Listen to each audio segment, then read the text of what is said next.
चलो बच्चों, इस पार्ट के अंदर हम लोग ये वाला डेरिवेशन कर लेते हैं पूरा। फर्स्ट पार्ट में आपने देखा डायग्राम हमने बनाया प्रिज्म का पूरा, और कोई अभी डायरेक्ट इसी वीडियो पे आया तो पहले पार्ट नंबर 1 देखना बेटा। आज का ये पार्ट नंबर 2 है, आज का ये पार्ट नंबर 2 है। फिर कह रहा हूँ मैं, कोई ऐसा बच्चा हो जो डायरेक्ट ये वीडियो देखे फिर बोले सर मुझे तो पता ही नहीं चला। ये आज का चैप्टर नंबर 11 का पार्ट नंबर 2 है बेटा है। तो चलिए डेरिवेशन शुरू करते हैं। इसके अंदर आपको कुछ चीज़ों का ज्ञान होना चाहिए, नॉलेज होना चाहिए। वो ये है कि जो चतुर्भुज होता है यानी कोऑर्डिनेटर जो होता है उसके चारों एंगल का सम होता है 360 degree, 360 degree.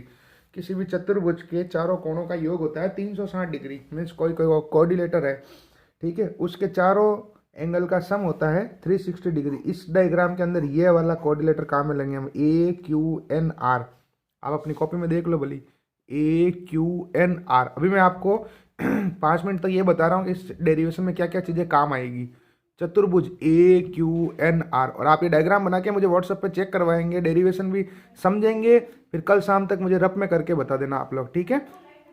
A Q N are दिख रहा है ना चतुर्भुज, इसके जैसा चक्की जैसा कोऑर्डिनेटर। तो इनमें चारों एंगल की वैल्यू जो होगी, चारों कोणों का जो मान होगा 360 डिग्री, ठीक है। अब मान लीजिए 360 में ये 90 डिग्री है और ये 90 डिग्री है। मान लीजिए क्या ये 90 डिग्री ही है। क्यों है भाई? क्योंकि ये अभिलंब है, ये वाला परपेंडिकुलर है, ये वाला ये वाला, ये पूरा पूरा ये वाला, और इधर भी ये अभिलंब है, इधर वाला, किधर, ये वाला पूरा, क्योंकि अभिलंब परपेंडिकुलर नॉर्मल, ठीक है। तो पीछे ये वाले की और ये वाले की योग कितनी होगी, सम कितनी होगी, 180 डिग्री होगी। क्यों होगी? क्योंकि भाई टोटल 1 2 3 4 चारों एंगल की सम जो होगी, योग हो गया 360। उसमें से ये दो 90 90 कट गए, तो पीछे इसका और इसका कितना बचा, 180 तो बचा। दूसरी चीज, किसी त्रिभुज के तीनों कोणों का योग कितना होता है, 180 डिग्री होता है। ये चीज इसके अंदर काम आएगी। मीन्स ट्राइंगल के अंदर, एक सेकेंड वो लाइट चली गई, कोई बात नहीं, मैंने मोबाइल की टॉर्च लगा ली। मैं कह रहा था त्रिभुज के तीनों कोणों का योग कितना होता है, ट्राइंगल के तीनों एंगल का सम होता है 180 डिग्री। वो भी इसके अंदर काम आएगा। फिर से मैं समझाता हूँ क्या क्या काम आएगा। त्रिभुज हम लोग ये वाला काम में लेंगे, नीचे वाला ये क्यू एन आर, नीचे वाला ये ट्राइंगल दिख रहा है ना, ये वाला, ये एंगल, ये ट्राइंगल हम लोग इसके अंदर काम में लेंगे डेरिवेशन के अंदर, ठीक है। तो मैंने दो चीज़ें बताई बच्चों आपको। पहली तो बताई कि किसी भी चतुर्भुज के चारों कोणों का योग कितना होता है, 360 डिग्री। मीन्स जो कोई कोऑर्डिनेटर जो होता है उसके चारों एंगल का सम होता है 360 डिग्री। कितना होता है, 360 डिग्री। उसमें से ये 90 है और ये 90 है। ये 90 90 90 90 डिग्री क्यों है? क्योंकि ये दोनों अभिलंब है, परपेंडिकुलर है, ये दोनों नॉर्मल है, इसलिए 90 90 हो गए। तो पीछे ये वाला और ये वाला बचा, तो इन दोनों का सम योग जो है वो कितना होगा, 180 डिग्री तो होगा भाई। ये कोण, ये कोण, ये कोण, ये कोण, चारों कोणों का योग है 360 डिग्री। 360 में से ये 90 कट गया और ये 90 कट गया, यानी 90 90 180 कट गया। तो 360 में से 180 गया, तो पीछे कितना बचा, 180 तो बचा। चलिए ठीक है। अब त्रिभुज के तीनों कोणों का योग कितना होता है, ट्राइंगल के तीनों एंगल का सम होता है 180 डिग्री। कितना होता है, 180 डिग्री।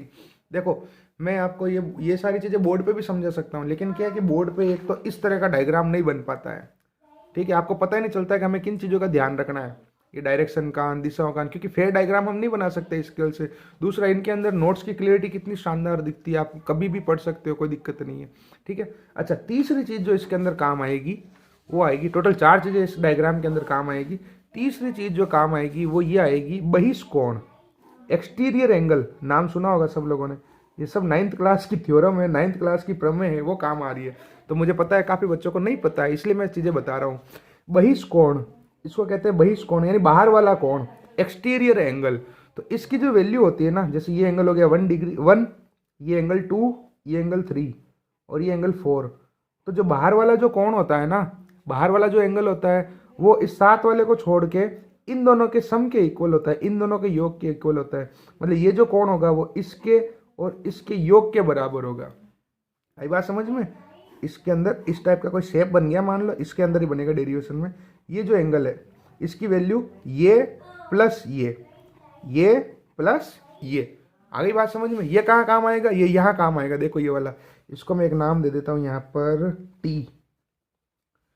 TUQR, ये शेप TUQR।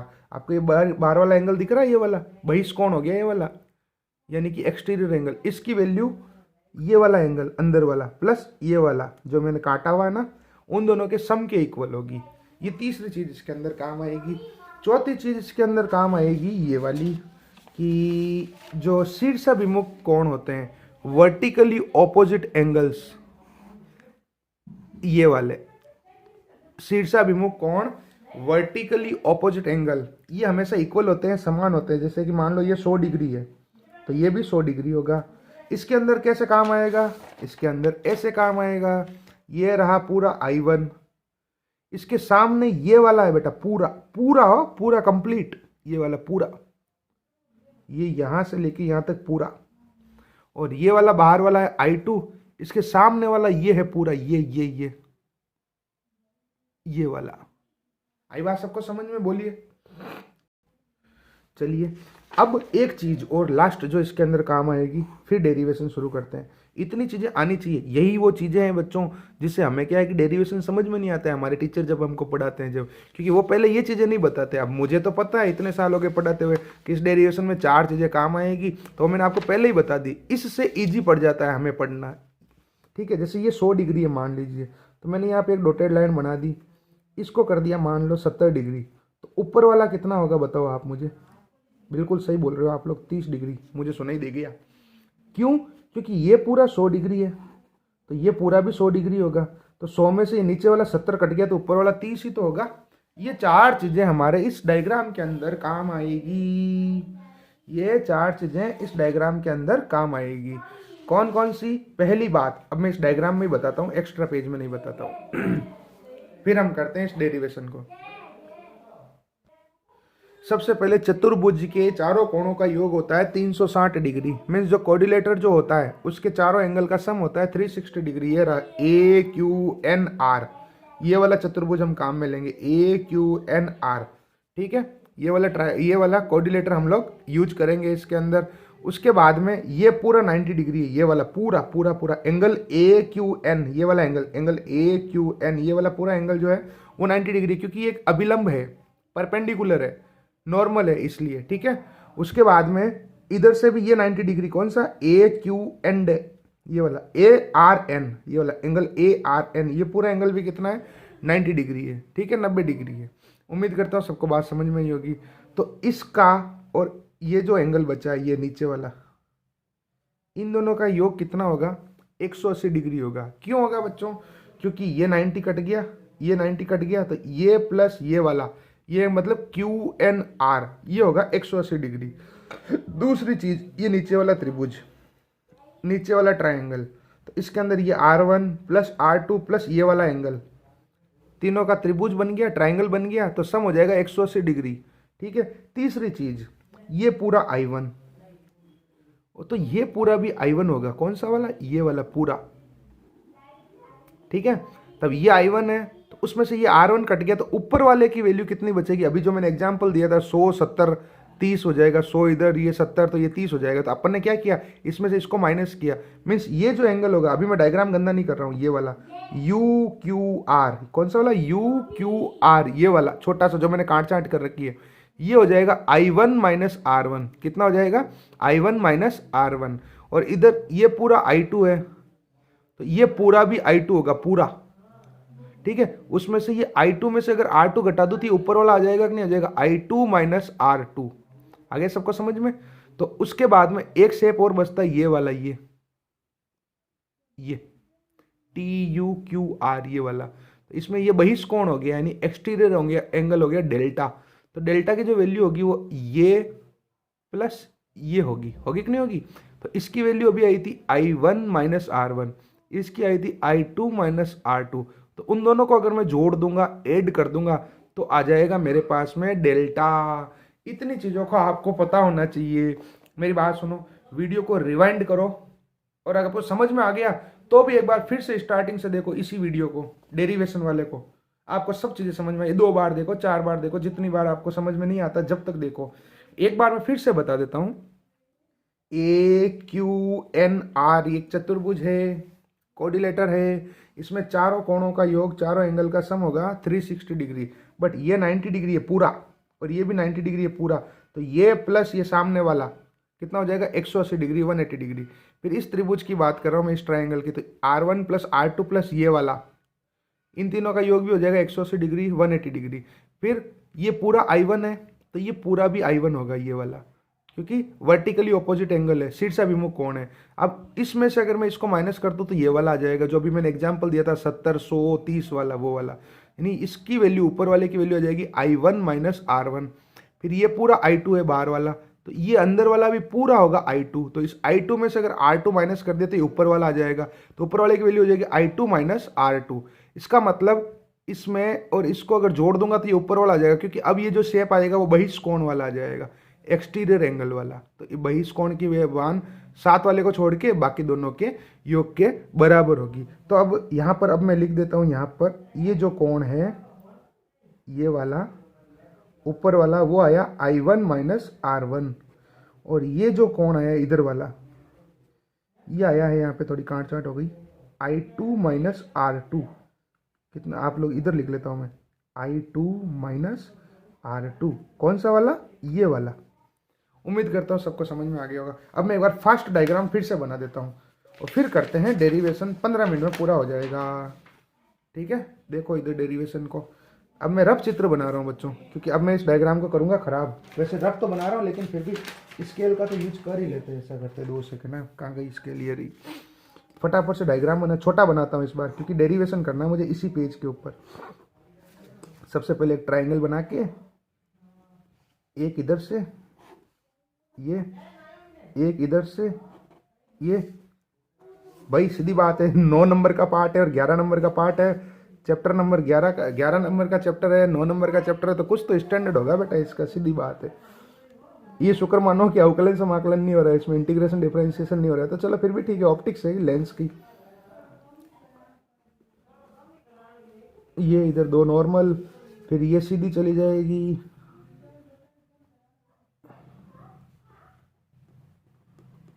और इसको पीछे की तरफ बढ़ा देंगे इस टाइप से। ये जो एंगल है वो हो गया डेल्टा, ये एंगल हो गया ए। ठीक है, ध्यान रखना कहाँ पे क्या लिख रहा हूँ, हो नहीं तो लफड़ा हो जाएगा, गलत हो जाएगा बेटा। पी क्यू आर एस, ये एन, ये एन डैश, ये एन डबल डैश। आप लोग रफ में करोगे इस डेरिवेशन को बिना देखे, ठीक है, कम से कम 2-3 बार। ये एंगल पूरा I1, ये पूरा एंगल I2। कई कई किताबों में यहाँ ई लिखा हुआ है, तो अपन को तो I2 ही लिखना है। ये नीचे वाला R1, ये R2, I1 I2 incident angle है, आपतित कोण है, ये निर्गत कोण है, एमरजेंट एंगल है। ये R1 रिफ्रैक्टेड एंगल है अंदर वाले, लेकिन हमें उनसे कोई मतलब नहीं है। ये वाली एंगल की वैल्यू कितनी आएगी, फिर जगह कम पड़ गई। मैं एरो लगा के लिख देता हूँ, आप लोगों को तीर लगा के नहीं लिखना है, यहाँ ही लिखना है। यहाँ यहाँ क्या लिखा जाएगा, I1 माइनस R1। कहाँ पे, इस जगह पे। देखो मेरे पास जगह नहीं है, आप ऐसे बाहर मत लिख देना भाई, पहले कह देता हूँ। यहाँ पे लिखना है, आप जो बड़ा डायग्राम बनाओगे जब, इस ऊपर वाले का ये एंगल I1 माइनस R1, और इसकी जगह यहाँ पर ये जो है ना एंगल, ये हो जाएगा I2 माइनस R2, ये छोटा वाला, ये वाला। और यहाँ जो नाम हमने दिया था ये हो गया था U, ये हो गया T। ठीक है, तो एंगल ए तो हो गया, प्रिज्म एंगल ए फिक्स हो गया। उसके बाद में ये वाला एंगल कौन सा है, I1 माइनस R1, ये वाला हो गया I2 माइनस R2। ठीक है, अब चलिए अब डेरिवेशन शुरू करते हैं। फिर से एक बार बड़े वाले डायग्राम में बता देता हूँ, थोड़ा देख लो, आपको पता चल जाएगा। अब तक तो आप लोगों ने भी डायग्राम बना लिया होगा। ये पूरा I1, ये नीचे वाला R1, ये ऊपर वाला जो बचा है ना ये वाला, ये है I1 माइनस R1, ये पूरा I2, ये R2, और ये जो अंदर जो बचा है ना वो है I2 माइनस R2। बाहर वाला डेल्टा है, ये कोई दिक्कत नहीं है। चलिए डेरिवेशन शुरू करते हैं। सबसे पहले चतुर्भुज, और आप लोग एक ध्यान रखना, आप फिजिक्स पढ़ रहे हो ना कि गणित पढ़ रहे हो, इसलिए आप लोगों को ज़्यादा जो लैंग्वेज हम ज्योमेट्री में लिखते हैं ना, ये कोण इसके बराबर है, ये इसके एंगल के बराबर है, वो ज़्यादा लिखने की जरूरत नहीं है, क्योंकि हम फिजिक्स पढ़ रहे हैं। ये ध्यान रखें। आप लोगों को लग रहा होगा अरे सर मैं तो 9th क्लास की गणित पढ़ रहा हूँ, या मैं तो 9th क्लास की गणित पढ़ रही हूँ, मैथमेटिक्स पढ़ रही हूँ, तो बेटा ऐसा ही चैप्टर है ये, अच्छी बात है ऐसा है तो।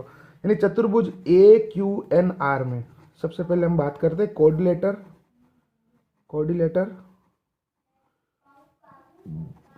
AQNR। कहाँ है AQNR, ये रहा क्यू एन आर कहाँ है, ये रहा ए क्यू एन आर। तो मैंने आपको बताया था ये वाला पूरा 90 डिग्री, ये वाला पूरा 90 डिग्री क्यों है, क्योंकि अभिलंब है, परपेंडिकुलर है, नॉर्मल है। तो ये प्लस ये वाला क्यू एन आर कितना हो जाएगा 180 डिग्री, 180 डिग्री। मीन्स इस चतुर्भुज के अंदर कोण A plus angle Q N R is equal to 180 degree. आप लोगों को ध्यान ये रखना है, मैंने यहाँ पे एंगल का साइन क्यों नहीं लगाया, क्योंकि मैंने पहले ही उसको ए को नाम दे दिया एंगल ए, तो यहाँ एंगल का साइन नहीं लगेगा, ये एंगल का साइन है। देख लो आप लोग, ए प्लस ये नीचे वाला क्यू एन आर दोनों कितने होंगे 180 डिग्री। अब ऊपर तो नाम चतुर्भुज है, कोऑर्डिनेटर है, या 180 डिग्री। अपन सेल्फ पढ़ते थे हमें कंफ्यूजन हो जाता है, अरे 180 का 360 होना चाहिए, तो बेटा 2 90 90 ऑटोमेटिकली हटा दिया हमने। समझ गए आप लोग कैसा है, मैंने अभी स्टार्टिंग में बताया। उसके बाद में त्रिभुज क्यू एन आर में in triangle Q N R, ये आपको पूरा सेल्फ समझ के रफ में करना है, फिर मुझे चेक भी कराना है व्हाट्सएप पे, ठीक है। क्यू एन आर कहाँ है, ये रहा क्यू एन आर नीचे वाला। तो इसके अंदर इन तीनों का जोड़ कितनी होगी 180 डिग्री त्रिभुज के ट्राइंगल के। तो R1 प्लस R2 प्लस ये वाला एंगल कौन सा, फिर से वही क्यू एन आर। अब बोले सर आपने R1 R2 का आगे एंगल क्यों नहीं लगाया, क्योंकि बेटा ये ऑलरेडी एंगल का नाम दे चुका हूं मैं। इन तीनों का योग सम भी कितना आएगा 180 डिग्री। अब ये जो चीजें यूज होनी थी ना वो मैंने तुम्हें स्टार्टिंग में ही बता दी, इसलिए मेरे से फिजिक्स समझ में आ जाती है लोगों को। अब दोनों समीकरण की RHS बराबर है, दोनों इक्वेशन की RHS इक्वल है, तो LHS भी इक्वल होगी, यानी समीकरण 1 व 2 से बाई इक्वेशन 1 एंड 2 दोनों की RHS इक्वल है, तो LHS भी इक्वल होगी। तो दोनों की LHS को इक्वल कर देता हूँ, R1 plus R2 plus angle Q N R, ये इसकी LHS, ये बराबर हो जाएगी इसकी LHS से, यानी A plus angle Q N R. अब देखो दोनों side angle Q N R cut गया, पीछे क्या बचा R1 प्लस R2 बराबर ए। इसको मैं एक यूनिवर्सल इक्वेशन दे देता हूँ 3। इसको बॉक्स में बंद इसलिए कर रहा हूँ क्योंकि ये अभी आगे काम आएगी, ठीक है। अब जो नेक्स्ट चीज है डेरिवेशन के अंदर वो ये है कि आकृति, एक आकृति है, कौन सी वाली, वो है TUQR। मीन्स एक शेप है TUQR, ये वाला देखो कहाँ है, आपके डायग्राम में भी देख लो, ये रहा T, ये रहा Q, ये रहा Q, ये रहा T, ये U, ये Q और ये R। बहिष्कोण का जो मान होगा वो अंदर वाले दोनों कोणों के योग के बराबर होगा, यानी एक्सटीरियर एंगल की जो वैल्यू होगी अंदर वाले दोनों सम के इक्वल होगी। अब मैं यहाँ पे नीचे बना देता हूँ, इस टाइप का डायग्राम दिख रहा होगा आपको, ये एंगल डेल्टा, अब ये I1 माइनस R1 कैसे आया वो मैंने बताया आपको, इसमें से इसको घटाया, जो अभी एग्जाम्पल दिया था ना 70-30 वाला वो, और इसकी वैल्यू आई I2 माइनस R2। तो डेल्टा की वैल्यू कितनी आ जाएगी, ये प्लस ये, क्योंकि बहिष्कोण का मान अंदर वाले दोनों कोणों के योग के इक्वल होता है, यानी एक्सटीरियर एंगल की वैल्यू दोनों इंटरनल एंगल्स के एडिशन के इक्वल होती है, ठीक है। तो डेल्टा की जो वैल्यू आएगी, मैं फिर से कह रहा हूँ, मैंने यहाँ डेल्टा लिखा है, वहाँ फॉर्मूले में डेल्टा m था, वो लास्ट में ऑटोमेटिकली आएगा, कैसे आएगा बताऊंगा। बहिष्कोण का मान जो है यानी एक्सटीरियर एंगल की जो वैल्यू है अंदर वाले जो दोनों एंगल है ना उन दोनों के सम के इक्वल आ जाएगी। डेल्टा इज इक्वल टू इसकी value I1 minus R1 plus I2 minus R2। अब हमें डायग्राम की जरूरत नहीं है, अब चलेगा कोरा डेरिवेशन। यहाँ से देखिए आप लोग, delta is equal to I1 minus R1 plus bracket खोल दिया मैंने I2 माइनस R2। तो delta is equal to I वालों को पास में लिख देते हैं, ऐसा करते हैं, और R वालों को भी पास में लिख लेते हैं, यानी माइनस R1 माइनस R2। तो delta is equal to I1 plus I2। यहाँ से अगर मैंने माइनस कॉमन लिया तो पीछे क्या बचा, R1 प्लस R2 बचा ना, देखो माइनस कॉमन आ गया, पीछे R1 प्लस R2। अब यहाँ से देखो आप लोग इक्वेशन 3 में, इक्वेशन 3 के अंदर R1 प्लस R2 की वैल्यू कितनी थी, A। तो इस फॉर्मूले में हम लोग यहाँ पे R1 प्लस R2 की वैल्यू कितनी रख देंगे, A। तो यहाँ पर आ जाएगा समीकरण 3 से बाई इक्वेशन, इसको एक इक्वेशन दे देते ना 4, और क्या, समीकरण 3 व समीकरण 4 से। पूरा डेरिवेशन समझ के रफ में करना है बच्चों, है बाई इक्वेशन 3 एंड 4। क्या करना है, यहाँ से R1 प्लस R2 की वैल्यू यहाँ पुट कर देनी। तो delta is equal to delta is equal to, pen ही खत्म हो गया, I1 plus I2 minus R1 plus R2 की जगह कितना रख देंगे, A। तो ये फिर से एक बड़ी इक्वेशन आ गई हमारे पास में, बड़ी समीकरण आ गई यहाँ पर, ये वाली। This is equation number 5। ये भी अभी काम आएगी। क्या आई, delta is equal to I1 plus I2 minus A। जहाँ भी समझ में नहीं आया आप वीडियो को रिवाइंड करके देख सकते, कोई दिक्कत नहीं है। अब हम लोग क्या करेंगे, ये जो दो बड़ी इक्वेशन आई जो मैंने बॉक्स में लिखी, इनको एक्सेस करेंगे, यूज करेंगे। कैसे करेंगे अभी बताता हूँ 2 मिनट के अंदर। और आप लोग एक्स्ट्रा डाटा रिचार्ज करवा के रखा करो बेटा, ताकि आप लोग लंबे वीडियो भी आए ना तो आप लोग पढ़ सको कि कोई टॉपिक कितना बड़ा होता है, कोई टॉपिक कितना बड़ा होता है। अब यहाँ पर हम लोग प्रिज्म के न्यूनतम विचलन की स्थिति की बात कर रहे हैं। प्रिज्म के, अभी डेरिवेशन कंटिन्यू चल ही रहा हो, न्यूनतम विचलन की अवस्था में एक लाइन लिखी मैंने, क्या लिखी हूँ मैं समझाता हूँ। Means for minimum deviation angle condition, अभी बताता हूँ क्या लिखी। ये लाइन ये लिखी मैंने कि जब प्रयोग हम वैज्ञानिकों ने किए, एक्सपेरिमेंट जब किए इस डायग्राम में, तो ये इंसिडेंट रे है, आपतित प्रकाश की किरण, ये है निर्गत प्रकाश की किरण, एमर्जेंट रे। जैसे जैसे इसको इधर घुमाओगे वैसे वैसे ये भी इधर घूमती जाएगी, ऐसे। समझ गए ना आप लोग, जैसे जैसे इसको इधर घुमाओगे ये इधर घूमती जाएगी। कई किताबों में लिखा है इधर मुड़ेगी, नहीं मुड़ेगी, ये ऐसे चलेगी, ऐसे खट खट खट खट खट खट खट खट, दोनों एक साथ ऐसे। तो एक कंडीशन ऐसी आ जाएगी कि इन दोनों की वैल्यू इक्वल हो जाएगी, I1 बराबर I2 हो जाएगा। और एक कंडीशन ऐसी हो जाएगी कि यहाँ पर भी R1 बराबर R2 हो जाएगा। और उस समय ये जो डेल्टा है ना, वो न्यूनतम हो जाएगा, मिनिमम हो जाएगा, यानी डेल्टा की जगह आ जाएगा डेल्टा M। तो मैंने क्या कहा कि ये दोनों ऐसे चलता है, जैसे जैसे इसकी वैल्यू चेंज होती जाती है इसकी भी वैल्यू चेंज होती जाती है। तो एक न्यूनतम कंडीशन हमें ऐसी प्राप्त होती है, एक मिनिमम कंडीशन ऐसी मिलती है जिस समय ये बाहर वाले दोनों एंगल इक्वल हो जाते हैं, यानी I1 बराबर I2 बराबर I, और अंदर वाले दोनों भी इक्वल हो जाते हैं, R1 बराबर R2 बराबर R। उस समय ये जो डेल्टा है ना, वो सबसे लोवेस्ट कंडीशन में चला जाता है।